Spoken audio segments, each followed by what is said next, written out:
Bienvenidos, mi nombre es Cristian Rodríguez y hoy vamos a hablar sobre smart contracts o contratos inteligentes, qué son, cómo funcionan y por qué deben ser auditados. ¿Qué es un smart contract? Bueno, un smart contract es un acuerdo digital entre pares, es un acuerdo digital entre pares que se encuentran dentro de una red distribuida o una red descentralizada. Este acuerdo digital se expresa en código y se ejecuta en un blockchain, pero se ejecuta de manera autónoma y automática.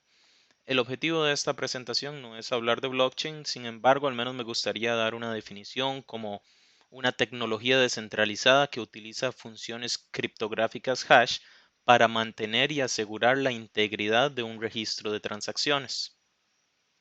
Ahora, ¿en qué se están utilizando estas tecnologías? Uno de los principales usos que hemos visto recientemente son lo conocido como los servicios financieros descentralizados. En el sistema tradicional común, en el sistema financiero tradicional común, usualmente si yo deseo realizar una transacción o enviar fondos hacia otro par, a otra persona, lo hago a través de un tercero, a través de un banco, por ejemplo. En un sistema financiero descentralizado, ese tercero no existe, sino que la transacción se hace directamente con el otro par. Entonces se elimina ese tercero, la necesidad de ese tercero. Sin embargo, debe haber alguna estructura que maneje esas transacciones. Esa estructura es el contrato inteligente, es el smart contract. Entonces, ¿qué sucede? Utilizando lo que se conoce como un crypto wallet o una billetera criptográfica, un usuario puede tener acceso a comerciar activos digitales, a dar préstamos o recibir préstamos, a comprar seguros, etcétera. Entonces, está surgiendo todo un nuevo sistema o una nueva cartera de servicios descentralizados en ese sentido. ¿Qué son los NFTs? Este es otro uso que se le está dando a esta tecnología. Los NFTs utilizan blockchain para crear activos digitales que son únicos y no pueden ser intercambiados. Estos activos digitales son únicos porque una vez que se escriben o que se registran en el blockchain ya no pueden ser cambiados, no pueden ser alterados. Entonces, ¿en qué se está utilizando mucho esto? Por ejemplo, en el arte, para obtener o crear representaciones digitales de obras de arte. Una vez que se crea esa representación digital y se escribe en el blockchain, solamente esa representación digital en el blockchain es única y no existen más. Es cierto, yo podría, por ejemplo, tomar un screenshot de una representación digital, por así decirlo, de una foto. Sin embargo, acá no estamos hablando de ese tipo de activos, como de la foto en sí, sino estamos hablando de una entrada en una transacción en un blockchain y ese blockchain no puede ser alterado. Por ejemplo, uno de los más comunes que hemos visto son los conocidos NFTs como CryptoPunks. CryptoPunks son estas imágenes que tenemos por acá, donde parecen representaciones de 8 bits que veíamos hace algunos años. Estas imágenes, estas representaciones o activos digitales pueden llegar a tener un valor muy alto. Por ejemplo, estos han llegado a tener valor de casi 8 millones de dólares. ¿Qué le da ese valor? Pues ese valor se lo da la misma red descentralizada, la misma gente que opera en esa red. Entonces, el mercado en sí es el que le da el valor a esos activos digitales. Ahora, ¿por qué auditar a los smart contracts entonces? Bueno, lo que son los DeFis y los NFTs son solo algunos ejemplos, existen mucho más aplicaciones y en un futuro veremos incluso aún más aplicaciones de esta tecnología. Entonces está surgiendo todo un ecosistema de aplicaciones descentralizadas o lo que se conocen como dApps. Este ecosistema de aplicaciones descentralizadas, al igual que las aplicaciones regulares, los desarrolladores que crean esas aplicaciones descentralizadas pueden crear código no al propio, pero pueden crear código de forma que sea vulnerable. Entonces, ¿qué es lo que está buscando? ¿Qué están buscando los atacantes? Están buscando encontrar esas vulnerabilidades y atacar a esos smart contracts o a esos contratos inteligentes. ¿Y por qué buscan esto? Bueno, porque los smart contracts usualmente manejan activos digitales que tienen un valor.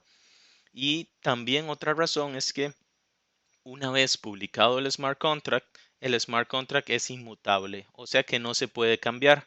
Y no solo es inmutable, sino que también es público. Público en el sentido de que cualquier persona puede ir a un blockchain, buscar el smart contract, encontrar el código y analizar ese código con el fin de encontrar alguna vulnerabilidad en ese código que pueda ser explotada.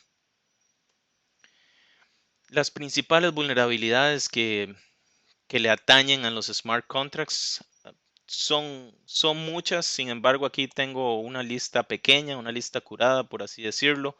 Reentrancy o reentrada, vamos a ver esta en el demo y la vamos a explicar a fondo. Tenemos otra categoría que son lo que se llaman integer overflow o integer underflow. Tenemos funciones no protegidas, tenemos ataques de denegación de servicio, tenemos información privada que está escrita en el chain, en el blockchain, entre otros. Entonces ya tenemos toda una categoría de vulnerabilidades que están afectando a este tipo de aplicaciones. Ahora vamos a hacer una demostración, vamos a ver un demo. Para esto vamos a utilizar un blockchain basado en Ethereum, vamos a utilizar el lenguaje más popular de programación de contratos inteligentes que se llama Solidity. Vamos a utilizar Truffle como ambiente de desarrollo y vamos a utilizar Ganache como ambiente de blockchain. No vamos a entrar en detalles de cada uno de ellos. Lo que vamos a hacer va a ser concentrarnos en la vulnerabilidad en sí. La vulnerabilidad que vamos a demostrar va a ser la que se denomina reentrancy o reentrada. Del lado izquierdo tenemos el código fuente del smart contract de la víctima y del lado derecho tenemos el código fuente del smart contract del atacante.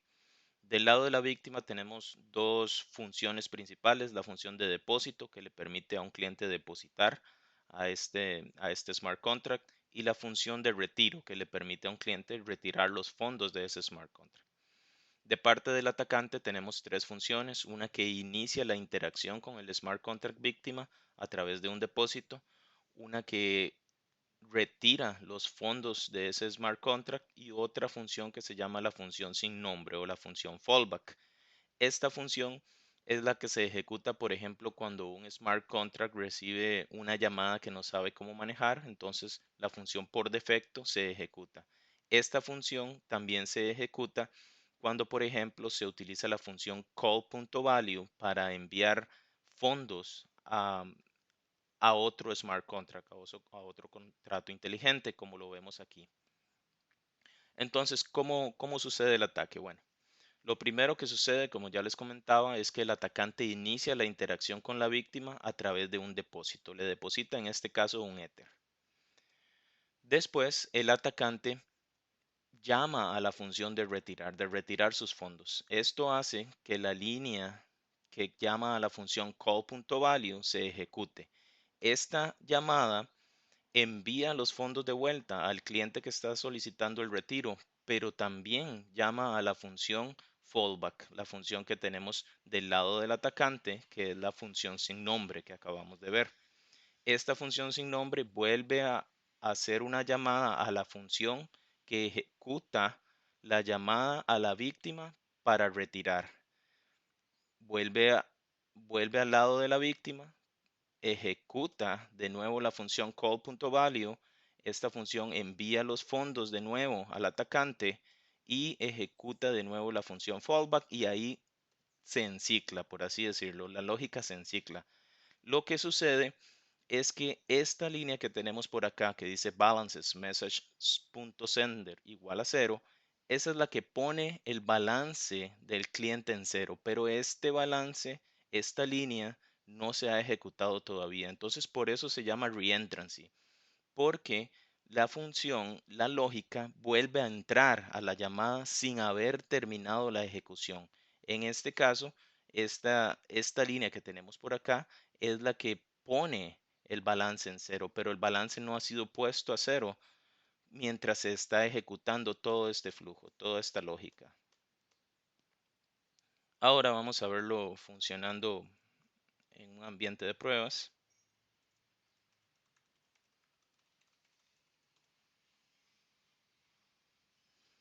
Por acá tenemos Ganache. Ganache es el ambiente de pruebas que vamos a utilizar de blockchain. Vemos que por aquí tenemos los contratos inteligentes. Tenemos el contrato del atacante que tiene un Ether. Tenemos el contrato de la víctima que tiene 150 Ethers. Ahora vamos a mostrar este script que tenemos por acá. Esto es un script de Node.js. Este script lo que hace es iniciar esa interacción, iniciar ese proceso del que estábamos hablando, que después se encicla. Iniciar esa llamada a la víctima para que después, cuando la lógica se encicle, empiece a extraer los fondos. Eso es lo que hace este script de acá. Vamos a ejecutar este script.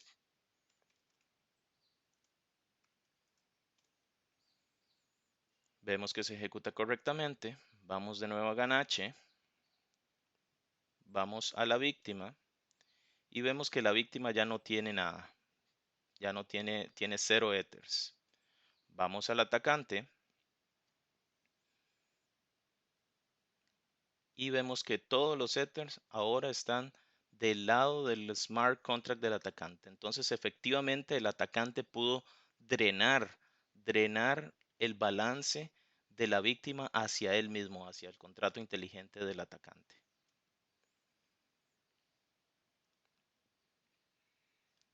Ahora, ¿cómo se puede prevenir este ataque? Bueno, una de las formas más sencillas de prevenir este ataque, por ejemplo, es intercambiando estas dos líneas que tenemos acá en la víctima.